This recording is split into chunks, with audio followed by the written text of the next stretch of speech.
di dalam ibadah sekolah minggu online kita.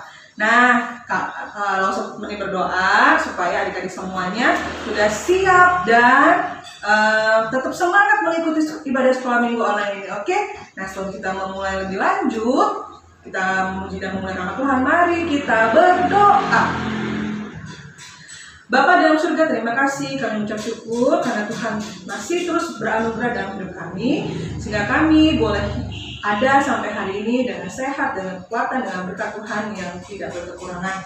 Dan sebentar kami memulai ibadah sekolah minggu kami, kiranya Tuhan Engkau berkenan, Engkau memimpin, sehingga lewat sekolah minggu ini kami boleh mengenal Engkau, kami boleh belajar tentang firman-Mu, kami boleh membawa puji-pujian bagi Engkau, karena hanya Engkau yang layak untuk kami tinggikan. Terima kasih Tuhan, kiranya Engkau berkenan atas ibadah kami, di dalam nama Tuhan Yesus kami berdoa, amin. Oke, sekarang Lause mau ajak kita semua membawa pujian kita bagi Tuhan ke dalam rumah Tuhan, meskipun kita nyanyi dari rumah masing-masing ya, tapi kita membawa ke hadapan Tuhan. Kami bawa pujian. Ikuti cara Lause ya.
pujian firman Tuhan ada di hatiku, ada di langkahku, ada di hidupku.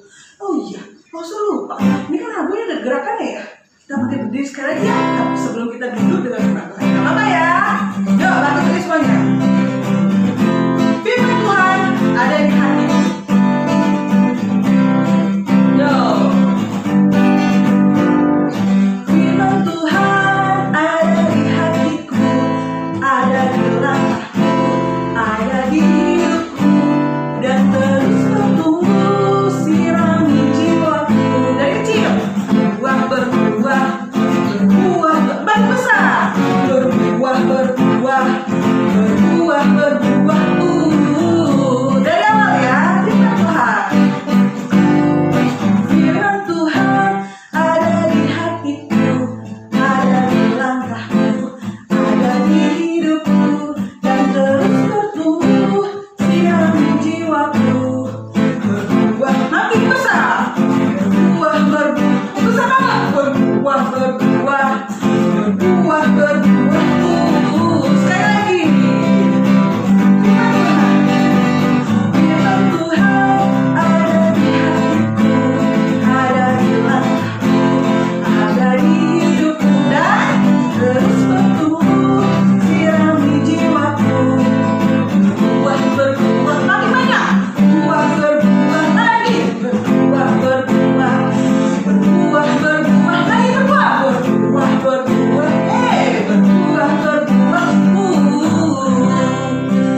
Oke, mari kita berdoa untuk firman Tuhan. Bapa dalam surga, kami mau mendengarkan firman-Mu. Kiranya Tuhan memberikan Roh Kudus supaya kami yang masih kecil ini bisa mengerti apa yang kami dengar, yang kami bisa melakukan dalam hidup kami.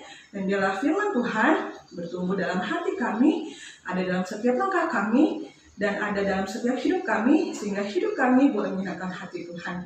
Terima kasih Bapa, terima kasih Tuhan Yesus, terima kasih Allah Roh Kudus. Dalam nama Tuhan Yesus kami berdoa. Amin. Selamat mendengarkan.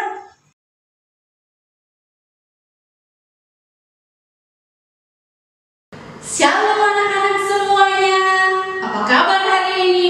Bersama Yesus luar biasa. Yes. Nah, hari ini Loso bersyukur kita kembali bersama-sama dalam ibadah sekolah minggu kita. Hari ini Losterina juga akan menceritakan kembali tentang kebenaran firman Tuhan, bagaimana kita berdoa kepada Tuhan dan Tuhan menyertai dan juga menuntun kita dengan kasih-Nya. Tapi hari ini kita akan mendengarkan cerita firman Tuhan dengan seorang bapak yang berbeda dari minggu yang lalu. Tapi sebelumnya, mari kita berdoa terlebih dahulu. Kita berdoa.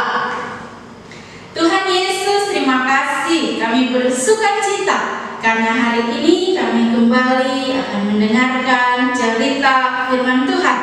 Tuhan, buka rahasia firman-Mu bagi setiap kami. Berkati hamba-Mu yang akan menyampaikan dan juga anak-anak yang di rumah yang mendengarkannya. Terima kasih Tuhan, di dalam nama Tuhan Yesus kami berdoa. Amin. Nah anak-anak sekalian, pada pagi hari ini kita akan bersama-sama membaca Alkitab kita yang terambil di dalam Kisah Para Rasul 12 ayat 6 sampai dengan ayat yang ke-12. Losa akan membacakannya bagi setiap kita. Semuanya sudah pegang Alkitab ya. Kita akan membaca, Losa akan membacakannya bagi kita. Kisah Para Rasul 12 ayat 6 sampai 12. Dengan demikian bunyi firman Tuhan. Pada malam sebelum Herodes hendak menghadapkannya kepada orang banyak, Petrus tidur di antara dua orang prajurit terbelenggu dengan dua rantai. Selain itu, prajurit-prajurit pengawal sedang mengawal di muka pintu. Tiba-tiba berdirilah seorang malaikat Tuhan dekat Petrus dan cahayanya bersinar dalam ruangan itu. Malaikat itu menepuk Petrus untuk membangunkannya. Katanya, "Bangunlah segera." Maka gugurlah rantai itu dan tangan Petrus. Lalu kata malaikat itu kepadanya, ikatlah pinggangmu dan kenakanlah sepatumu. Ia pun berbuat demikian. Lalu malaikat itu berkata kepadanya, kenakanlah jubahmu dan ikutlah aku.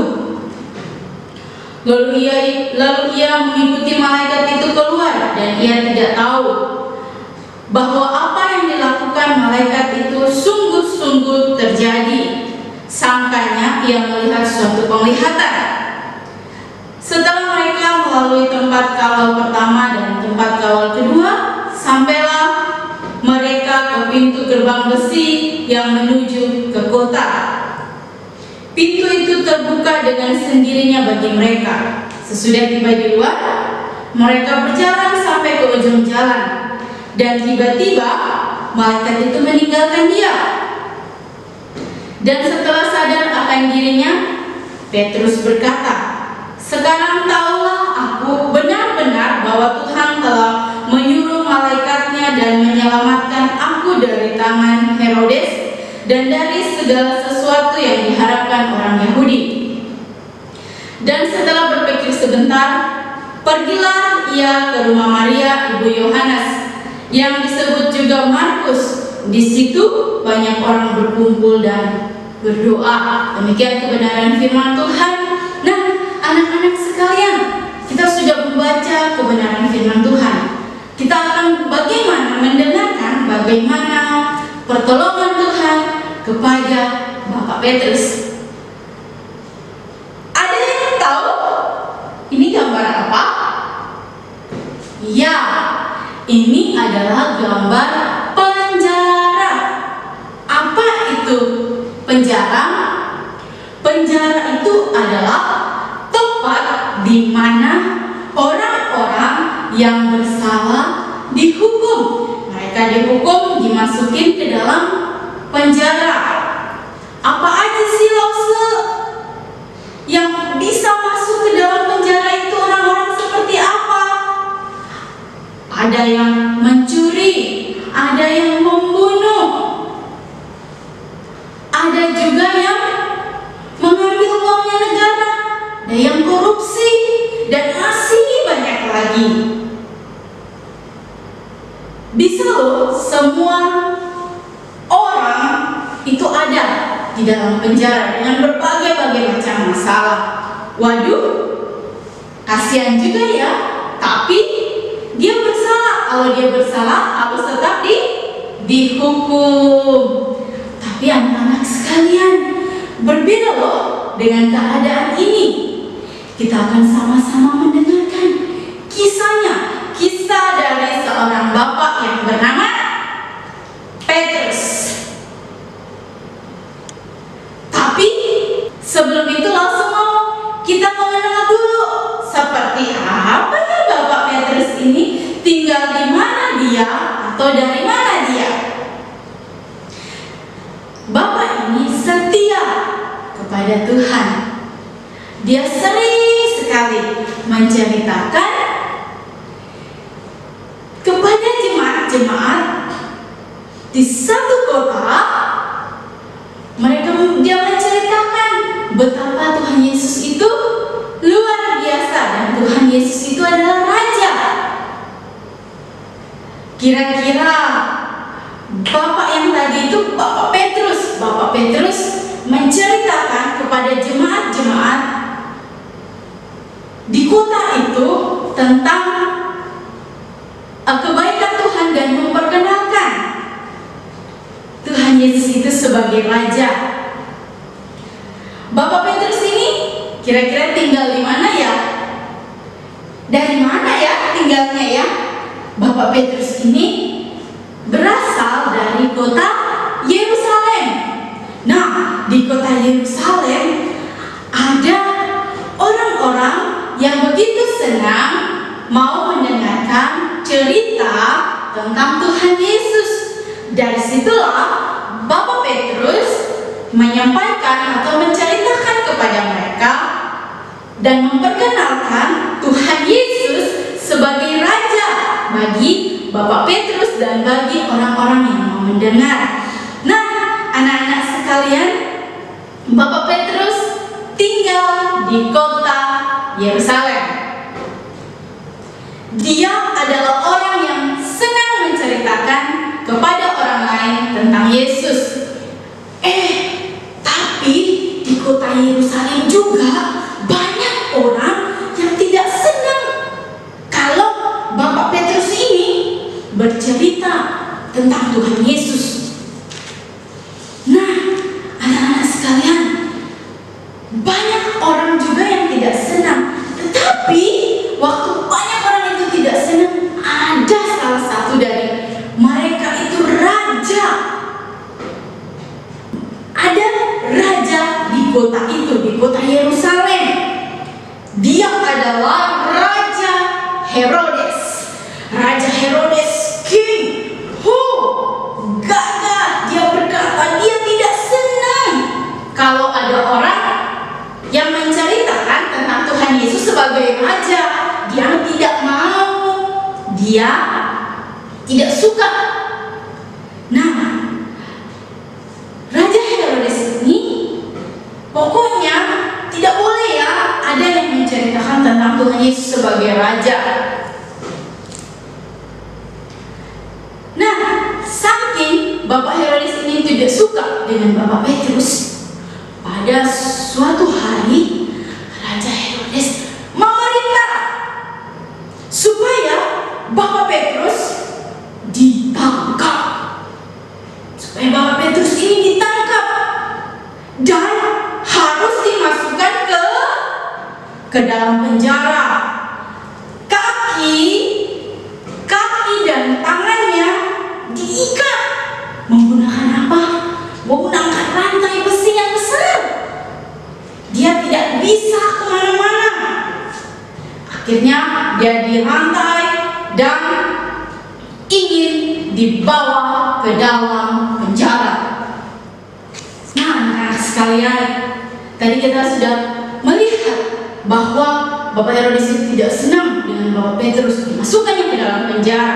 Tapi ada juga orang-orang yang senang dengan Bapak Petrus. Mereka mau mendengarkan cerita Bapak Petrus. Siapa mereka? Ini dia. Mereka adalah teman-teman Bapak Petrus atau jemaat-jemaat yang senang mendengarkan cerita tentang Tuhan Yesus. Waktu mereka mendengar Bapak Petrus ditangkap dan dimasukkan ke dalam penjara oleh Raja Herodes, mereka mulai, waduh, kita harus bagaimana? Dan akhirnya mereka saling mendukung dan mereka berkumpul. Mereka berkumpul di satu tempat, di sebuah rumah kosong. Mereka mau ngapain di sana? Ayo, mereka mau ngapain di sana? Bapak Petrusnya di penjara, tapi teman-temannya pada mau ngumpul-ngumpul di rumah yang kosong. Mau ngapain mereka? Mereka mau berdoa kepada Tuhan. Supaya apa? Supaya Bapak Petrus bisa diberikan kekuatan oleh Tuhan, supaya Bapak Petrus bisa keluar dari dalam penjara. Mereka datang berdoa, Tuhan tolong, kiranya Bapak Petrus boleh keluar dari penjara. Mereka berdoa terus sampai larut malam. Tapi sebelum itu langsung ingatin kepada kita bahwa Bapak Petrus itu tidak bersalah menurut kita yang percaya kepada Tuhan Yesus, karena Bapak Petrus sedang menyampaikan kebenaran firman Tuhan yang menyatakan bahwa Tuhan Yesus itu sebagai Raja. Setuju tidak? Setuju pastinya. Kita memiliki Raja yang luar biasa. Nah, Bapak Petrus itu tidak bersalah. Kok dia tidak bersalah dimasukin ke penjara sih? Seperti Lause bilang di awal tadi, karena ada seorang raja yang tidak senang dengan apa yang diperbuat diperbuat oleh Bapak Petrus. Dia hanya karena dibenci sama orang-orang yang tidak senang dengan Bapak Petrus. Nah, anak-anak sekalian, waktu orang-orang itu berdoa, jemaat-jemaat itu berdoa, mereka meminta supaya Tuhan Yesus menolong Bapak Petrus di dalam penjara. Tiba-tiba ada yang menepuk pundak Bapak Petrus dan dia berkata, "Hai Petrus, bangunlah." Bapak Petrus terkejut. Di dalam penjara itu gelap, tapi tiba-tiba terang sekali. Bapak Petrus kaget. Wah! Dan siapa yang datang menepuk pundak Bapak Petrus? Betul, dia adalah malaikat Tuhan. Tuhan Yesus yang mengutus dia untuk menolong Bapak Petrus di dalam penjara. Malaikat itu bilang kepada Bapak Petrus, "Hai Petrus, pakailah ikat pinggang dan sepatumu." Gimana bisa kaki sama tangannya kan di lantai?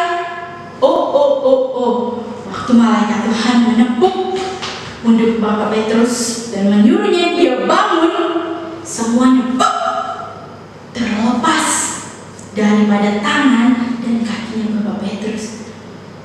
Bapak Petrus pun kaget. Wah, rantai yang tadi dipakai sekarang sudah terlepas. Tangan dan kakinya sudah bebas. Dia bisa begini dan juga bisa melangkah dengan cepat. Dia bergerak melakukan apa yang disampaikan malaikat tadi.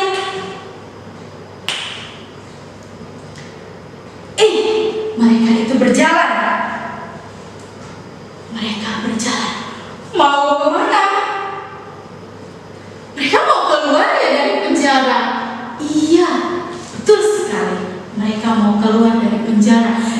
Jangan salah ya. Waktu Bapak Petrus dan malaikat Tuhan berjalan keluar, di depan itu ada tentara Raja Herodes. Mereka tidak tidur. Mereka hanya mau menjaga Bapak Petrus supaya tidak melarikan diri. Nah, anak-anak sekalian, tapi itulah kebaikan Tuhan bagi kita, orang-orang yang percaya kepada Tuhan. Seperti tidak melihat loh kalau malaikat dan juga Bapak Petrus sedang berjalan di depan para tentara. Mereka seperti tidak melihat apa-apa. Wow, luar biasa sekali ya. Tuhan Yesus itu baik, bukan? Ya, mereka berjalan keluar. Sampailah mereka kepada gerbang besi. Tiba mereka di gerbang itu dan terbuka juga gerbangnya dengan sendirinya. Dan mereka keluar. Akhirnya sampailah mereka ke depan pintu gerbang yang dikunci rapat. Kini sudah terbuka dan dengan sendirinya. Dan mereka bisa keluar dengan bebas. Nah, malaikat juga menemani Bapak Petrus sampai ujung jalan dan akhirnya menghilang. Bapak Petrus heran dengan apa yang dialaminya. Dia berpikir dia sedang mimpi. Ternyata tidak, itu adalah kenyataan. Dan waktu itu Bapak Petrus sangat senang. Dia cepat-cepat berjalan. Mau kemana? Dia mau pergi ke rumah kosong tadi, ke jemaat-jemaat yang sedang berdoa di sana. Mereka sedang berdoa buat Bapak Petrus. Dia sampai di sana. Tok tok. Ayo cepat buka. Aku Petrus. Teman-temannya kaget dan berkata, kok bisa kamu di sini? Dengan pelan-pelan Bapak Petrus berkata, Tuhan mendengar doa kalian. Tuhan sedang Yeay, mereka senang mendengarkan cerita Bapak Petrus. Tapi Bapak Petrus tidak bisa bercerita banyak-banyak kepada mereka karena Bapak Petrus harus cepat-cepat pergi supaya dia tidak ditangkap lagi. Jadi anak-anak sekalian, yang Lawson mau ceritakan kepada kita pagi hari ini bahwa kita harus tetap percaya dan dengan pertolongan Tuhan. Tapi bukan hanya percaya doang, bukan hanya bukan, kita harus setia berdoa. Karena ketika kita berdoa, Tuhan Yesus pasti menolong kita. Ajaib kan perbuatan Tuhan bagi Bapak Petrus. Dan Bapak Petrus bergegas pergi, berangkat, meninggalkan teman-temannya. Sekarang bagaimana dengan kita? Apakah kita juga mau seperti mereka, jemaat-jemaat yang berdoa kepada Bapak Petrus? Walaupun Bapak Petrus jauh dari mereka, dia tidak mau penjara, tetapi teman-temannya dengan kesungguhan hati mereka berdoa meminta pertolongan Tuhan. Jadi walaupun tempat itu jauh sekalipun, kita tidak bisa pergi menjangkau, apalagi lagi dalam keadaan COVID-19 seperti ini. Kita punya Cece, Koko, Popo, semuanya di Jakarta atau di mana? Di Jawa. Tapi kita harus tetap bersyukur. Kita berdoa saja bagi mereka karena pasti Tuhan menolong mereka. Nah, anak-anak sekalian, di akhir cerita Lawson mengingatkan kita kembali bahwa kita harus dengan sungguh-sungguh berdoa. Walaupun orang-orang di sekitar kita jauh daripada kita, Petrus tetap dengan sungguh-sungguh teman-temannya berdoa bagi dia. Jadi dimanapun kita berada, kita tetap mengingat akan belas kasihan Tuhan. Kita berdoa kepada Tuhan dengan sikap yang baik. Kita berdoa kepada Tuhan dengan sikap yang baik. Dan ingat, jangan lupa berdoa juga untuk keluarga kita, papa, mama, kakak, adik, dan seisi rumah kita dan keluarga besar kita yang ada di jauh. Karena kita tidak bisa memberikan apa buat mereka, apalagi kita yang masih kecil-kecil. Tapi kita bisa melakukan hal yang paling istimewa, yaitu kita berdoa bagi mereka. Karena kita berdoa sangat besar rasanya.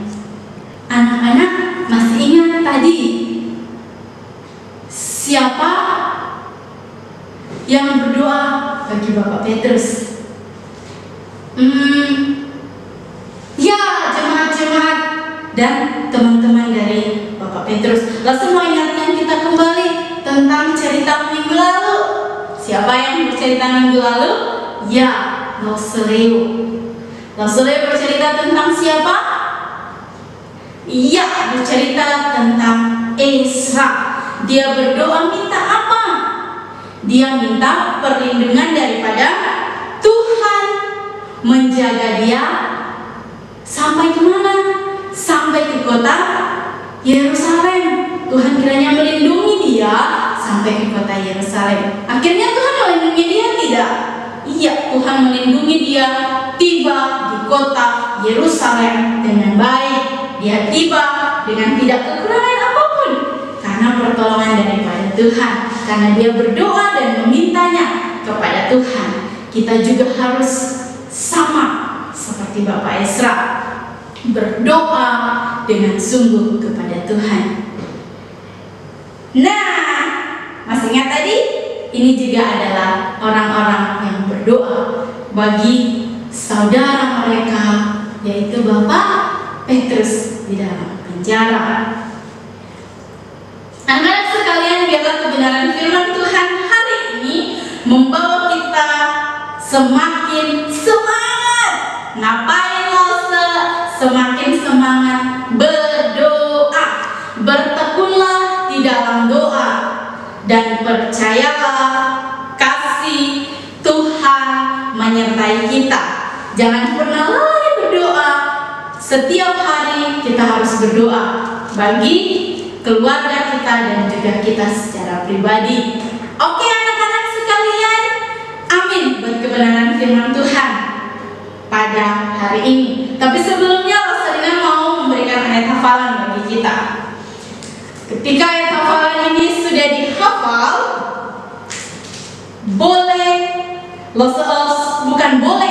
Rosalina wajibkan semua anak-anak sekolah minggu yang mendengarkan firman Tuhan hari ini untuk mengirimkan videonya secara pribadi kepada Rosalina. Minta tolong mama atau papa kirim ke WhatsApp-nya Rosalina. Siapa yang bisa menghafal dengan baik dan juga mendengarkan cerita Lause minggu ini akan mendapatkan sesuatu dari Rosalina. Oke? Ayat hafalan kita hari ini terambil di dalam Yakobus pasal 5 ayat 16b.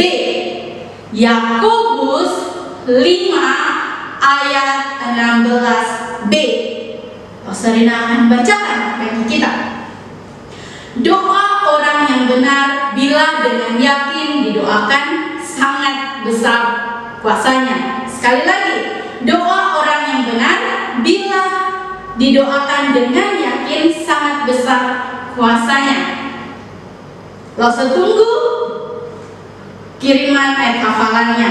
Dan tema hari ini yang Rosalina ceritakan yaitu jemaat berdoa untuk Petrus. Tuhan memberkati kita semua. Bye-bye. Mari kita berdoa. Bapa yang baik, bersyukur, bersukacita kami sudah selesai mendengarkan kebenaran firman Tuhan. Ajari kami Tuhan, anak-anak yang masih kecil, yang beranjak remaja, biarlah kami boleh terus berdoa, mengingat doa itu penting, karena kami boleh bersyukur diberikan kesempatan untuk berdoa kepada Tuhan. Berkati keluarga anak-anak Tuhan, anak-anak sekolah minggu GKI Pangkal Pinang, keluarganya, apapun yang diperlukan, kiranya Tuhan memberkati di dalam keadaan COVID-19, dalam studi mereka yang masih online. Biarlah Tuhan yang menguatkan dan memberkati mereka. Terima kasih Tuhan, Hamba-Mu telah selesai berbicara. Biarlah kebenaran-Mu boleh terus tertanam di hati kami. Di dalam nama Tuhan Yesus kami berdoa dan kami bersyukur. Amin. Nah, anak-anak sekalian, jangan lupa ya, setiap hari Minggu ada apa? Ada ibadah sekolah minggu di YouTube GKI Pangkal Pinang. Jam berapa? Jam 8.30. Kita harus terus setia mendengarkan kebenaran firman Tuhan. Oke?